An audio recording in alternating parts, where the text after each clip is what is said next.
returns to the cheerleading competition because, after all, chicks in short skirts really fuel the testosterone prank war between Bayside and Valley. What are you guys worried about? You won the last 3 years in a row. You could be Valley with your pom-poms tied behind your back. You remember the days of old when your cheerleaders inspired you to rumble because I guess they never fall for the jokes. Boy, talk about your lack of school spirit. Couldn't this have waited for the homecoming episode where it belongs? Silly schoolgirl? Oh, please, somebody sound the snoot alarm. Zach opens up, full-on Zach monologue, how he wants to go down as prankster Prince. Nah, I'd say he's more of the cheap hustler of Jerkwater, USA. I believe this is the second time Zach and Slater combined forces to generate the ultimate prank to prove that they're wild and crazy guys. They're determined to draw first blood, or first gag should I say, but Valley strikes first, and Edgar and a nameless nerd come in wrapped in toilet paper. Uh-oh, too late. What would MacGyver do? They can't do that to our nerds! Max returns to the rescue and frees our library loafers with a sword he just so happens to have up his sleeve, letting the toilet paper lying all over the floor in front of the entrance. Whoa! Confucius once said, "Life is like toilet paper. You're either on a roll or you're taking shit from Valley assholes." The Bayside gals are concerned because that cheap slut Nancy Zeller is down with the pox and therefore cannot cheer in the upcoming cheerleader tournament, leaving the team with one cheerleader short. Well, either that or she probably had to go to the dentist to get a root canal. Then again, the lifeline of a cheerleader is pretty grim, and much like the envelope stamp, they get licked, stuck in a rut, and sent on their merry way. Slater suggests Jesse step in, and Jesse screams, "Feminism, feminism, equality, equality!" Me? A cheerleader? I'm class president, not some silly schoolgirl. Leave it all to your student body president who suffers from dad issues, bipolar disorder, and fueled on hate. I mean silly in a bad way. There are different kinds of silly. There's good silly and bad silly and silly silly. Next thing you know, she will want to regulate marriage and vaginas. They must keep their rival schools close and their enemies closer because Valley must be located right outside the Max because our poor old whipping post, Edgar, and the lonesome Poindexter walk in with a tire around their waist. Time for Bayside's camel towing cheerleading services to come to the rescue to help snatch the untouchables out of the tight spot. Now more than ever. Cheerleading tryouts are in full session, and boy, our prospects look quite incompetent as our first runner-up is Help Me Rhonda Robicelli. Give me a B, give me an A, give me a... From the looks of it, she is way too masculine to be a cheerleader and too tall and strong to be considered feminine. Give me a hint. She reminds me of the time Nicole Bass and China kicked the roids and let the feminine come back out. Why? Because I can't remember. She's lucky Ben Affleck had to pay good money to get a chin that manly. Oh, come on, give me another chance. I'm better with a fight cheer. Rhonda tries going through the motions, but she turns a simple dance routine into Thursday Night SmackDown, putting down 2 casualties of after-school activities. With no other victims, I mean candidates, because WWE Sable here, with the face of a drag queen, was the only female character on NBC's payroll to speak. Very moving, Rhonda. With everyone else kicking the butt, Jessie takes the position of new cheerleader. Rah, rah, rah. Let's take a quick moment to honor Jessie Spana with the Certificate of Hypocrisy, which certifies this individual as a hypocrite of the first order for saying one thing and doing just the opposite. Give them a chance. They're very ladylike. But how is this gonna help us win? The judges won't be distracted by our bodies. They'll be listening to our words. Jesse, our words are beep, beep, beep, beep, beep. The award ceremony itself will take place taking on the high road, Jesse between the corner of Hypocrite Street and left on Full of Shit Avenue. We are the ladies of Bayside, the best school around. Winning's not important because our minds are sound. Rah! The boys walk in to reveal that they put super glue on Valley's track. That didn't stick. Helium in the band room, which didn't dissipate.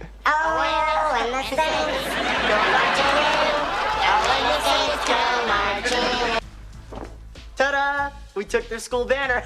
I'm guessing you don't have the solution to everything. Stealing. Okay, we borrowed it. Yeah, you got a banner, but that wasn't quite the reaction Bayside was looking for. I'm sorry, I just do not approve of that kind of behavior. Well, then send me to my room, Mama. Looks like this war is about to go up in smoke. In only less than a minute, Valley crashed the paper toilet party papering it very elaborately. Not to mention silly stringing the boys' locker in the same amount of time. Who could have done this?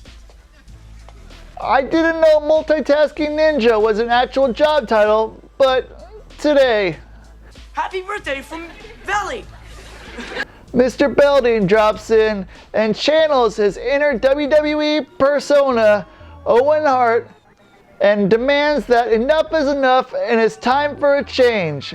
But in order to change, he is going to have to get to the bottom of this. Till then, no more pranks. For Mr. Belding has plenty of TP for those Valley bungholes. We then cut to Valley High, where they meet the Masters of Illusion and the court jesters of the far side of the world, but in terms of academic performance, they are lost in translation. You guys are a disgrace to Valley.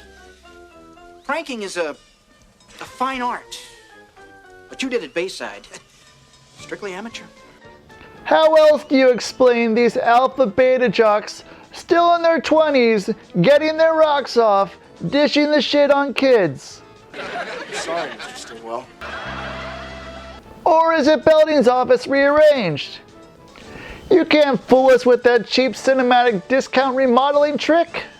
Principal Stingwell is upset that Stan and Dan have not lived up to their juvenile expectations and encourages more childish mayhem as possible. I have a book that might help you. Here, read up. It's quite insane with that Riddler laugh. Is he the head chief of the school or Jack Nicholson's Joker understudy in Batman? After all, he's one proudly dedicated sadist. Boy, I slay me. Mr. Belding enters and is immediately greeted by a can of laughs from the joy buzzer, whoopee cushion, and a 1920s era automobile sound. My, Richard, noisy panties. What are you wearing? Two to the loons? Now, Mr. Stingwell is not only the acting principal, but he's also a vice president of miscellaneous stuff. We later found out that the prank war started 20 years ago between both principals when they went by the names Richard Stinky Belding and Principal Mad Dog Stingwell. Aren't you ever gonna grow up, Stinky? Some things never change. Stinky Mad Dog? I can't believe my ears. You know, anytime you take a joke that combines a nickname and equates them to a possible sex act, it's a really cruel thing to do. That was kind of rash. Mr. Stingwell agrees to close the books on the prank war, but not before stamping a Value Rules bumper sticker on Mr. Belding's back fender as he cruises on out before set design is called in to reset Belding's office. It was fun while it lasted, though, wasn't it, Stinky? You bet, Mad Dog. Please honk, everyone, if anything falls off. At the max, Zach Morris and Slater are dressed to kill in their military threads as Rambo and Gumby. So how do we look? Like Rambo and Dumbo. They don't know what to do, but have to do it to stir the plot. We're about to make our assault on Valley. What are you gonna do? We don't know yet. Spent all our time getting dressed. They're probably guessing if their pranks are too confusing or if they're just a bunch of total dumbasses. In case there wasn't another darker time in Japanese history to poke fun at, a horrendous Japanese stereotype here is Screech as a kamikaze pilot.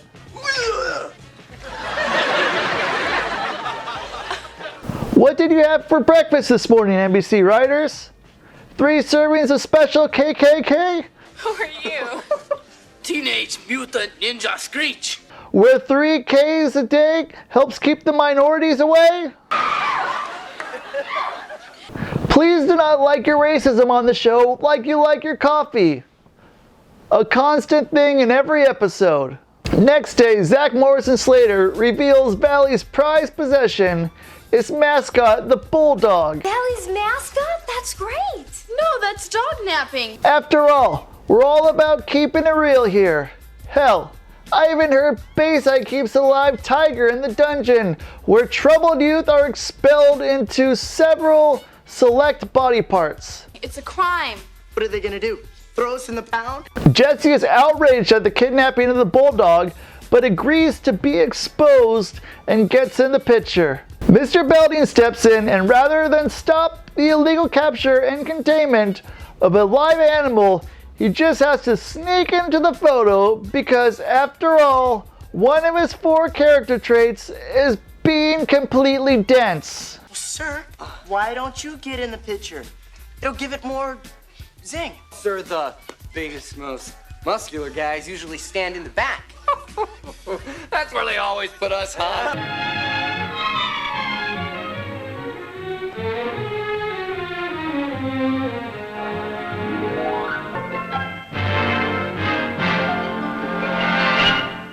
And now, on with the show. In the Bayside locker room, the Clay cousins not only stole Bayside jackets, but are on the lookout for their hound dog. Screech comes in, and if these were the New England Patriots who come marching in here, he is nothing but generous and gives up the Bayside playbooks and the Bayside cheers. Did you hear that, Dan? Sure did, Stan. Is Pom Pom Spygate 2.0. Interesting, Stan. Very, Dan. And he does nothing to question the presence of these potentially odd-looking, perverted, voyeuristic predators lurking in the room who are probably ready to pounce on Screech as he hit the showers. All right! You guys stole Valley t-shirts! Instead, they kidnap Screech because kidnapping a boy is on par with stealing a dog? Well, you wouldn't have to worry about Screech getting kidnapped. They will bring him back in less than a sitcom second. Zach and Slater bring the bad news of Screech's disappearance to the girls, and everyone is pretty much on par except Zach. I got a question. Exactly how necessary is Screech to winning the cheerleading competition? He's the foundation on which our whole cheer is based. Apparently, this kidnapping meddles with Zach's selfish concerns, who has a pink orgasmic fantasy of being the coveted winner of the Prank War Championships. But the joke's on him, as he is given the last place medal, Mr. Stingwell. Poor Jack Morris. And now, coming in dead last for the worst prank of the year, What was your name? Zach Morris. Jack Norris from Bayside. At least ours came up clutch in 1991.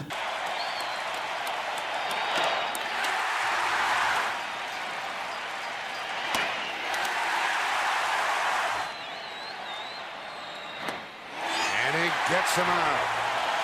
Still a hold against him, and they might try a pickoff play. Runner going. Strike.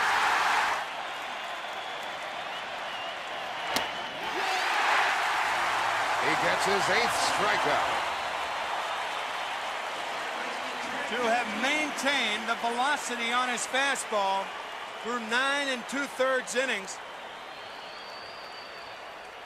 A lot of superlatives for that guy. Zach's medal ceremony is followed by a pie to the face and a little seltzer spray in your eye. Here, help! Let me help you clean this off.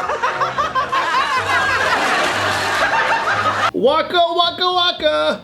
The girls convince Zach to step his game up and notify Mr. Belding to call the FBI or police so that they can come in and protect and serve the shit out of Valley. She's right. You gotta tell Belding the truth. The truth? Wow, what a concept. Sort of. Instead of reporting a felony by Stingwell's Batman TV inspired henchman, he just telephones Mr. Stingwell personally for a peace offering mascot for a mascot. I hate to admit it, Mad Dog, but you're right. Things have gotten out of hand. Yeah. Well, come on, Inner Peace. We haven't got all day. Take me back to Bayside. He just said take the tiger back. The Clay cousins have other ideas and decide to keep the tiger mascot suit to infiltrate and sabotage the cheer, leaving Screech pantless somewhere. Here, we gave it a flea bath. And they call him the Screech. Whee! Did you hear about the Flasher who was thinking of transferring? Well, Screech decided to stick it out for one more year. Before the cheer competition, the exchange happens bulldog for tiger costume. Guys! Hey, Screech! Screech? What are you doing out of your tiger's costume? Well, I just escaped from Valley. Well, if you're not in the tiger's costume, then who? Clake's cousin Dan. I'm guessing Valley hasn't had their Scooby snacks because anyone knows that everything supernatural or out of the ordinary is always perpetuated by some asshole trying to scare you so that they can make some money, or in this case, a prank war victory. Screech, are you sure you remember the cheer? It's Zoinks for Valley as we find out that these lug nuts aren't as good at kidnapping or pranking as they thought, for they let their victim escape just a few moments after they left. Screech, we forgot to put your tail back on. Silly us.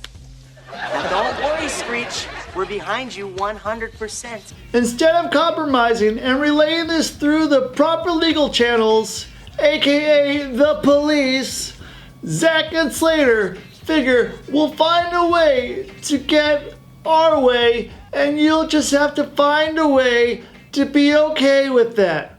The cheer competition commences, and of course, Valley is first. Why should we not be surprised that it be comprised of being stuck-up Valley girls better than everyone else? Ready? Okay. So you think you're hot, so you think you're cool. I'm like, oh my gosh, barf me out. We catch a glance of Rhonda Robustelli in the background, wearing the very same beast mode workout grunt wear she wore during cheerleading tryouts, which leads me to believe that this all happened in a school day. During the competition, Zach Morris and Slater unleash the ants down your pants routine for the Valley imposter, who makes like Michael Jackson and beats it on the dance floor. We will make you happy. In an array of elaborate gymnastics.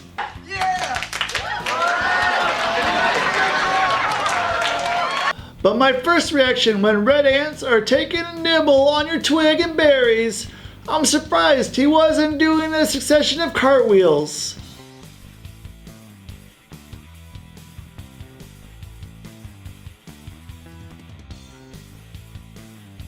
Valley's making sure Bayside look high on Cheerios, making this improvised routine much flashier than their WWE cheerleading brawl for all.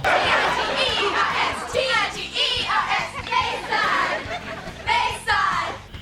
Maybe this one will stick. So Bayside wins Jimmy Hart's annual Golden Megaphone Award, and the Clegg cousins are found guilty for crimes of treachery and are later taken away by Mad Dog for spankings. Why I oughta. S&M, who's your daddy? Why I oughta. And whole lotta you don't want to know. Why I oughta.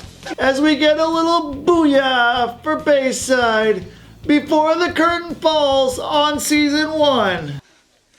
Well, we won the prank war. Valley may have struck the first blows, but it looks like we got them in the end. Here we go, guys. Here we go. 1, 2, 3.